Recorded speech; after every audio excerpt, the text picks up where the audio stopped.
ఇక సందుగాడి వయసుకు వచ్చాం ప్రోగ్రాం ఇలా నడుస్తూ ఉండగా ఒకరోజు జమీందారు గారి భార్య రోజూలాగానే ఒక లిస్ట్ చేతికి ఇచ్చి వెళ్ళి సరుకులు తీసుకొని రమ్మంటుంది. సరే అని సందు కూడా వెళ్తాడు. అయితే షాపుకి వెళ్ళకుండానే దారి మధ్యలోనే తెలుస్తుంది ఆ రోజు షాప్ బంద్ అని. దాంతో మనోడు తిరిగి వెనక్కి వచ్చేస్తాడు. వచ్చాక చూస్తే బయట జమీందారు గారి భార్య గాని మోగోడు గాని ఇద్దరూ కనిపించరు. ఇంటి తలుపులేమో వేసి ఉంటుంది. అయినా వేస్తే ఏమైంది, తొంగి చూడటం మనోడికి అలవాటే కదా. దగ్గరికి వెళ్ళి తలుపు కన్నంలో కొన్నెడతాడు. అంతే, లోపల జరిగేది చూసి షాక్ అవుతాడు.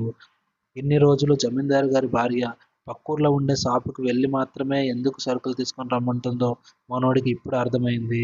జమీందారు గారేమో మంచంలో, ఈవిడేమో వయసులో, మూగోడేమో అందుబాటులో. పాపం ఆవిడ బాధలేవో ఆవిడ పడుతుంది. వీడు చూసినోడు చూసినట్టు మూసుకొని కూర్చోవచ్చు కదా. 4 మలయాళం సినిమాలు చూశాక ఊరుకుంటే ఎట్టా. మేము వయసుకు వచ్చాం ప్రోగ్రాంలో నెక్స్ట్ స్టెప్ వేయాలి అనుకుంటున్నాం.